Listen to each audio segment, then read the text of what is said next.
Who really benefits more from marriage, men or women? It's not a rhetorical question, it's a dividing line, a split in perception, emotion, and pain. And depending on which side of that line you're on, the answer can be very different. Some will say, men get cared for, live longer, feel less lonely. Others will argue, it's women who sacrifice, who carry the emotional and practical weight of the relationship. What about you? Have you ever looked at a couple sitting silently in a restaurant and wondered, which one of them regrets getting married? Which one is thinking about the life they gave up to live this one? It's no coincidence that more and more people are staying single. It's not because they don't believe in love. It's because they're starting to question the real value of a piece of paper. Marriage used to be the norm, the obvious next step, the destination. But now, it's a question. A question no one ever taught you how to answer. This isn't a video criticizing marriage. It's an honest dissection of things few people dare to say. No fake applause, no empty advice. Just experience, honesty, and questions you'll have to answer for yourself. Because maybe you once loved someone enough to change who you were. But when marriage stops being love and starts being a performance, do you have the courage to stop? This video doesn't promise the right answer. It only asks the questions that, if you can't answer, maybe you're living a life someone else chose for you. If you've ever looked in the mirror and asked yourself, am I in love or am I just enduring? Stay, because what you're about to hear may not be comfortable, but it will be real. And if you want more unfiltered, unpolished, unapologetically honest content about love, marriage, and the self-hit, subscribe. Not for the algorithm, but for you because you deserve a perspective that isn't cookie-cutter. Let's begin. A small truth can shake a big belief, and you deserve the chance to choose again. If you realize you chose wrong, society has long upheld a near-default belief. Marriage is a solid support system for men. Medical studies consistently show statistics that married men live longer, are less depressed, and are less likely to engage in risky behaviors like alcoholism or crime. They have someone to cook for them, someone to remind them of health checkups, someone to sit beside them in old age. These benefits may sound absolute, but few ask the reverse question, who's paying the price for men to enjoy these things? Marriage isn't naturally balanced. It's a structure built from social expectations, moral standards, and sometimes forced silence. And within that structure, there's a truth few want to face. Women are often the ones paying more for a lasting marriage, not because they're weaker, but because the roles assigned to them remain unchanged regardless of time or whether they have careers or not. Caretaker, nurturer, the one who understands. And if they fail in any of those roles, society has a label ready. She's not good enough. Miriam's story is an unembellished example. An intelligent, educated woman, once a university lecturer before marriage. She shared that during the first year, everything was fine, a loving husband, a stable life. But over time, the things she once loved were slowly drained. She quit night classes because her husband wanted her at home. She reduced her work hours to make time for dinner. She stopped traveling alone because a married woman shouldn't do that. 10 years later, with grown children and the stability she built in place, she looked in the mirror and said, I don't see myself anymore. I see a convenient version of me trained not to make anyone uncomfortable. In therapy, Miriam didn't cry much. She wasn't angry, but she was empty. It's a type of pain many women in long-term marriages don't have words for. Not abuse, not betrayal, just the slow disappearance of the self quietly, accepted and unspoken. And here's the most important part. Men aren't always trying to hurt anyone. But in a system where they benefit from the other person's silence, their doing nothing wrong becomes part of the problem. Because marriage doesn't need innocence. It needs two people willing to face the truth and ask, where is the balance? A study from Stanford University showed that married women are at a higher risk of depression than single women, especially after 10 years. Meanwhile, married men report higher levels of happiness because they feel cared for, with a clear direction. But is that real happiness, or just a stable version they've grown used to? If you ask a man whether his wife is happy, many will respond with facts like, she doesn't have to work too much. I never raise my voice at her. I still take her out to eat every week. But rarely does anyone ask the woman directly, are you living the life you truly want? And if the answer is no, do those facts still matter? Marriage isn't a simple addition of two people. It's a dynamic equation where both must constantly adjust, sacrifice, and negotiate to keep the balance from tipping too far. And when one person begins to lose themselves, when the inner voice becomes so suppressed it can no longer speak, then the relationship, though still intact on the surface, is already dead in spirit. What makes this issue complex is that it doesn't show up right away. No major conflict, no infidelity, no final argument leading to a breakup. Just erosion, little by little, every day. And often, the person going through it doesn't notice until it's too late. A woman losing herself in marriage isn't weak. She's someone who's chosen patience for too many years, hoping her kindness would be met with understanding. But understanding doesn't come from silence. It comes from dialogue, from two people looking at each other not to find blame, but to find each other again before there's no one left. So when talking about marriage, don't ask who's right or wrong. Ask who's being nourished and who's being drained. That's the real question. And if you've never asked yourself that, maybe you're standing on the side that benefits without realizing it. Or worse, you're the one slowly disappearing in silence. And no one knows. Not everyone gets married out of love. Some marriages don't start from emotion, but from a calendar, from a number, from society's persistent whisper, it's time. In the US, the pressure to marry seems softer on the surface. People are encouraged to love, to cohabitate, to explore. But underneath that freedom lies invisible countdowns. For women, it's the biological limit. For men, it's the image of maturity. After 30, if you're not settled and not married, people start asking, when are you going to get serious? As if your adulthood is only validated by a ceremony, a ring, and a vow. In Africa, that pressure doesn't hide. It shows clearly in parents' teachings, in family gatherings, in neighbors' stares. In Uganda, there's a term people use without hesitation, leftover. It refers to women over 30 who haven't married, as if people are products, with expiration dates, and lose value if not picked in time. I once lived in Ghana for 3 years. There was a friend named Abina, gentle, hard-working, a nurse at a major hospital. At 29, she started dating a man she didn't really feel for. When I asked why, she just gave a sad smile and said, because I don't want to be called a forgotten item. They married when she turned 30. 3 years later, they divorced. Not because anyone was wrong, but because there was never a true beginning. Abina's story isn't unique. In Nairobi, I met Kofi, a quiet man working in finance. He got married at 35, not because of love, but because his mother cried for 2 nights after a neighbor said, there must be something wrong with her son if no one wants to marry him. In a culture where marrying is seen as a certificate of success, Kofi had no choice but to bow into marriage like a duty, and he completed it. But the cost was a life where he always felt like a bystander, even with a wife and children. You might think these things only happen far away. But think again. How many times have you heard someone say, he's over 40 and still single, must be something wrong? Or the familiar line, single women suffer, single men are weird. These seemingly harmless phrases are invisible ropes tightening around those who don't follow the path society lays out. A single man over 40, successful, living alone, is often labeled lonely. But if he's truly at peace, why can't society just let him be? Maybe because his freedom threatens an old belief people have held too long. That only marriage makes a life complete. Age pressure isn't something you clearly see like a clock. It's subtler than that. It slips into what your mum says at dinner, into your co-worker's look when you show up alone to a wedding, into a child's innocent question, Uncle, why don't you have a wife? And then you begin to wonder, am I really missing something? Or am I just missing what makes sense to others? Marriage in many cultures isn't just a personal choice. It's a milestone for others to judge whether you've fallen in line. And if you fall out of that line, they'll try to pull you back through advice, sarcasm, or pitiful looks. The older you get, the more costly freedom becomes. Not because you can't love anymore, but because you know the price of loving wrong. And also because, at a certain age, you no longer love to be accepted.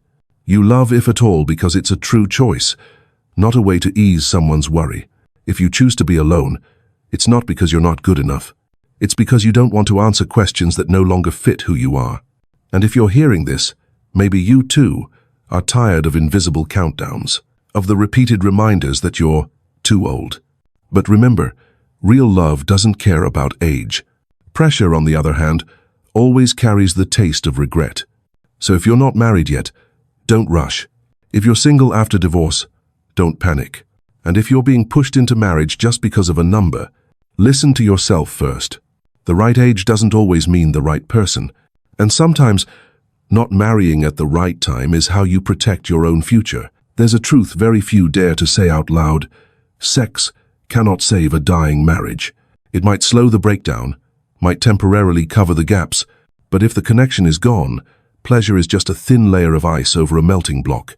In the US, sex is seen as an industry no less developed than any other. There are companies that specialize in pleasure coaching. There are meditation centers built around a strange concept, orgasmic meditation. Their idea is simple. The man spends exactly 15 minutes touching one specific part of the woman with absolute focus, like a mindfulness practice. No more, no less. Then they thank each other, stand up as if leaving a classroom, a kind of sex packaged like a premium self-help workshop. I once attended a trial session, not as a participant, just to observe. No one in the room was shy. They spoke of pleasure like a personal development metric, and what struck me wasn't the technique but the way sex was treated as a life skill, one that could be optimized with discipline, a curriculum, and even progress charts. Meanwhile, in Uganda, where I lived for over a year, another ritual exists called labia pulling. It's a traditional practice taught to young girls in preparation for marriage. Grandmothers and mothers teach their daughters how to stretch the labia as a way to enhance pleasure for their husbands. It's seen as sacred, a responsibility, a marital duty, and if a girl doesn't do it, she's sometimes considered not yet mature. The contrast is striking. One side turns sex into a crash course. The other passes it down like ancestral ritual. One chase sensation, the other preserves meaning. But regardless of form, both places share a belief that's existed for thousands of years, that good sex can keep someone around, can fix a fraying relationship, can reignite a cold marriage. And that is the sweetest and most dangerous illusion in married life. Because the truth is, pleasure is just a small part of the connection. A wife can do everything right in the bedroom, but if the husband feels disrespected, unheard, that intimacy becomes a physical act only, and vice versa. A husband can be technically perfect, but without sensitivity and empathy, each moment of closeness only deepens the emptiness. I once met an American woman in her 40s, recently divorced. She said, "We still had sex, regularly, but I felt like I was sharing my body with a stranger. To the outside world, they seemed like an energetic, thriving couple. But inside, the connection had been gone for a long time. They just hadn't had the courage to name it." Sex, at its core, is a form of language. But if two people are speaking different languages, no amount of communication will bring understanding. And this is what many couples won't admit. They think if sex is still okay, the relationship is okay. But often the opposite is true. When there's nothing left to share, people cling to sex as the final proof of closeness. A false proof. Between the commercialized West and the ritualized Africa, sex is still being forced into a role it can't fulfill, the glue for cracks that run too deep. And while both cultures continue to decorate sex with different wrappings from meditation to tradition, the sad part is, very few dare to ask the honest question, do we still love each other? Or are we just pretending to connect, to avoid facing the truth that it ended long ago? Sex doesn't save marriage. It can't, and if someone has to use sex as a last resort to hold on, then that marriage is no longer a place to love, but only a place to survive. And survival is never enough. 10 years, a round number, long enough to be called a stable marriage, long enough that no one would think it could end. But it did, not with a loud argument, not because of infidelity, but because both had stayed silent for too long. The man in this story was once the ideal husband in everyone's eyes. Successful, police, no drinking, no violence. Every weekend, he took his wife out to eat. Every holiday, there were flowers. On social media, they were the perfect couple admired by all. But that was a carefully curated image, smiling photos, sweet birthday wishes. No one saw what was behind those pictures.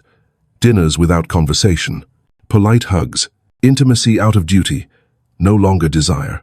By the 7th year, he started feeling like just someone who shared a house, no longer someone who was truly seen. She quietly endured, thinking, every marriage cools down eventually. Is action, but cooling is different from empty.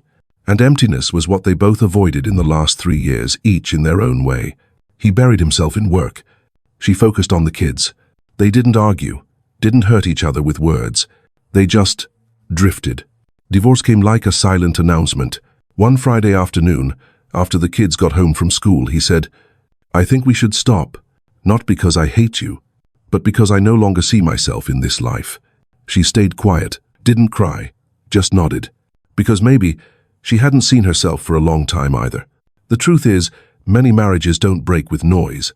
They break in silence, in mornings with no greetings, in glances that no longer hold warmth, in efforts made for reasons other than love. For men, that reason is often the children. Many stay not out of love for their wives, but out of fear their kids will grow up in a broken home. They choose to be the sacrificing father, not realizing that their heavy, unhappy presence can sometimes hurt more than a divorce. For women, it's the fear of judgment, fear of being labeled a failure, fear of pitying looks from friends, relatives, fear of losing the image of a happy family they spent their youth building. But keeping a marriage just out of fear of losing it is never a strong enough reason to make it come alive again. Some people go through 10 years of marriage thinking they have it all, but actually lost themselves back in year 3 or 4. They just haven't admitted it yet, and the longer it goes, the more they're forced to pretend. For the kids, for appearances, for fear of starting over. But the cruelest thing about an unhappy marriage is that it doesn't just hurt you. It makes you believe you don't deserve happiness anymore. If you're a man in your 42nd, 52nd, or 62nd, you may know that feeling all too well. The feeling of looking at your partner and having nothing left to say. The feeling of coming home but stepping into a role. The feeling of wanting to leave but not knowing where to go. And maybe what you're missing isn't another chance, but one act of courage to face the truth. You've stayed too long in something that's no longer what it once was. Because sometimes, ending is not failure. It's honesty. And in marriage, honesty even late is better than silence stretched to exhaustion. Post-divorce, no one walks away whole. But the way each person carries that wound is different. Some choose to heal slowly, through silence and honesty. Others wrap their bitterness into slogans, turning their pain into a kind of ideal to preach to others. In recent years, a strong trend has emerged on social media. Divorced men, hurt, but instead of recovering, they put on a new identity, that of the awakened man. They make videos, they write books, they teach others how to never be hurt by a woman again. It sounds noble, but the truth is, inside them still lives unprocessed anger. Enlightenment doesn't come from memorizing a few philosophical quotes. It comes from facing yourself when no one is watching. Bitterness, on the other hand, hides well. It wears the mask of wisdom. It says things that sound right but are spoken from a place of unhealed wounds. A friend of mine divorced after 12 years of marriage. He was lost. In the early days, he drank a lot, slept little, and tried everything to fill the void. Then, he threw himself into the gym. His body changed. His eyes looked brighter. But inside, there was still repressed anger. He started posting long statuses, analyzing women's psychology, talking about red flags, saying, "Modern women only want men with money." Those posts resonated with many hurting men. And so, he became a guide. Oh, someone teaching others how not to hurt using pain he hadn't yet named. But one day, he ran into his ex-wife. Not in court, but in a regular coffee shop. She sat there, quietly, without resentment. She said one gentle sentence, "I hope you're happy, truly. Not happy just to prove I was wrong." That sentence broke him, not because he still loved her, but because he realized he had never let go. He had only changed the way he held on through resistance, through preaching, through denying everything that once was love. From that day, he stopped making videos, stopped writing cold philosophies. Instead, he began meditating, not to rescue himself but to listen, because he understood that healing can't be rushed with theory. It must pass through empty days, through nights when no one knows you cried, through sighs at old photos without forcing yourself to delete them. Enlightenment is when you no longer need to speak to prove you're strong. Bitterness is when you talk too much, just to avoid feeling how weak you once were. If you're in the post-divorce stage, be careful with the urge to bounce back fast. Don't call yourself healed just because you can explain your pain fluently. Healing is a quiet act. It's when you no longer flinch at the mention of your ex. It's when you no longer need someone to answer, "Why did it end like that?" And more importantly, it's when you stop living to prove and start living simply to be yourself. Nothing more. You don't need to be strong right away. Just real and brave. After 50, intimacy is no longer as simple as it once was. It's not just about the physical. It's about emotion, confidence, and mindset. And unfortunately, that's exactly what many men are afraid to talk about. Some step out of a broken marriage and begin a new relationship, only to pull back. Not because the feelings are gone, but because their body no longer responds the way it used to. Hormonal changes, health, mood, it all plays a part. Instead of sharing, they choose silence. They pretend to be busy, pretend they've forgotten. Avoid any conversation that might lead to an uncomfortable truth. And the heartbreaking part is that silence doesn't just hurt them, it creates misunderstanding in their partner. The woman beside them starts to doubt herself. She thinks she's no longer attractive. She stays quiet, but she's deeply hurt. Meanwhile, the man beside her is also afraid. Afraid of being judged, afraid of being misunderstood, and most of all, afraid of admitting the changes within himself. Once, I heard a story from a friend. He was over 50, met a woman who was a great match. They connected in values, in lifestyle, but after just a few dates he began to withdraw. She didn't understand what had happened. Until a year later, they met again. And he confessed, in a slow breath, "I didn't know how to explain to her that I'm not as strong as I used to be. I was afraid she'd be disappointed." Oh, just one sentence, but it carried so much weight. He wasn't wrong. She wasn't wrong.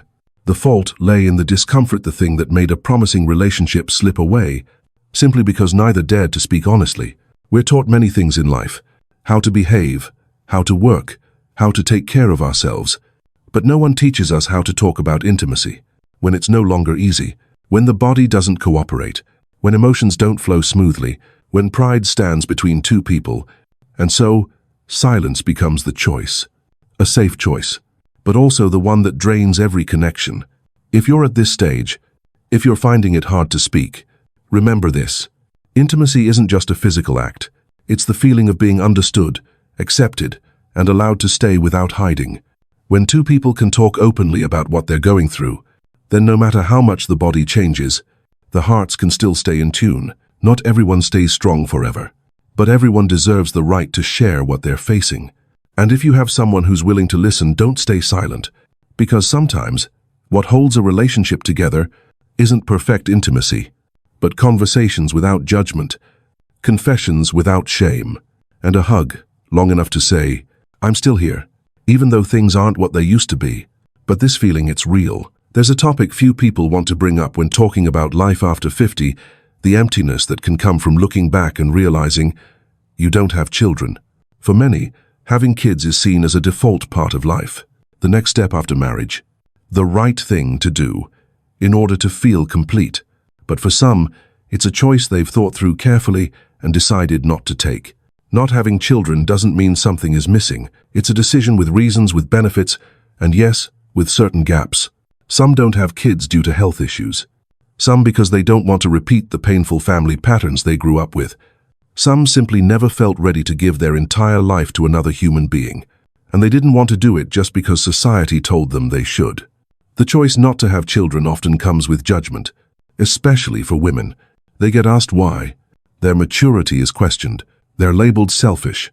But if we listen more closely, we'll see many of them are not lacking love, they just choose to express it in different ways. I once met a woman in her 50s, unmarried, no children, but she was the best aunt her nieces and nephews ever had. She paid for her youngest nephew's tuition, cared for her aging mother, and spent time volunteering weekly at a children's shelter. Every child there called her their second mom. N6. So what really defines a parent? Is it just biology? Or is it presence, giving, and unconditional love? Many people after 50, whether they have kids or not, still ask themselves, who am I really living for? And the answer isn't always clear. Some dreamed of big family dinners, only to find their kids moved far away and rarely call. Some were once called selfish for not having children, but end up being the only ones always there when their loved ones need help. The truth is, not having kids doesn't equal loneliness, and having kids doesn't guarantee happiness. What you need is a meaningful life, one built on your own choices, not on pressure or someone else's expectations. And if someone ever made you feel guilty for living your life your own way, remember this: there's no template for living kindly. You may not be a father or a mother, but you can still be someone who gives love fully, because in the end, it's not only those who give birth to a child who help raise a life. Freedom doesn't mean loneliness, but only those who once traded their youth for love truly understand this. They once loved, once sacrificed, once gave up themselves for someone else. And when it all ended, what they lost the most wasn't love, it was themselves. That's why, when a man over 50 lives alone, not married, not dating people, often look at him with confusion. Why does he like being alone? Why can't anyone keep him? They label him with all kinds of things: cold, distant, emotionless. But no one asks, maybe he's trying to protect the peace he once paid a heavy price to regain. A woman without a husband or children, living with her work and a balcony full of plants, is judged too. They say she's selfish. They say she's afraid of commitment. But few look into her eyes and see a different truth. She's not afraid of love. She's afraid of losing herself again in a relationship that constantly asks her to shrink to fit someone else's expectations. Freedom, in many people's eyes, feels distant. But for those who've been hurt by what they once called attachment, freedom is a return. It's the ability to choose again. It's the courage to say no when something no longer fits, even if it once was a dream. And they're not lonely because they're alone. They've just stopped expecting others to complete them. They no longer live to fit into the image society created. They don't need someone to be validated. They need someone safe enough not to lose themselves. And until they meet that person, they choose to stay with their quiet. Not because they fear love, but because they once loved too deeply, forgot themselves for too long, paid too much for a feeling called belonging. Outsiders don't see the moments they cried behind closed doors. They don't see how they had to relearn being with themselves alone. The long nights, the holidays in silence, the days no one checked in. But they got through it all without losing their self-respect. Because the truth is, they're not afraid of love. They're just afraid of losing themselves one more time. If you understand this feeling, if you've ever chosen peace over a relationship that wasn't healthy, leave just one line under the video: peace is my choice. No explanation needed. Because those who've been there will understand. And maybe they're right here too, in the same silence chosen.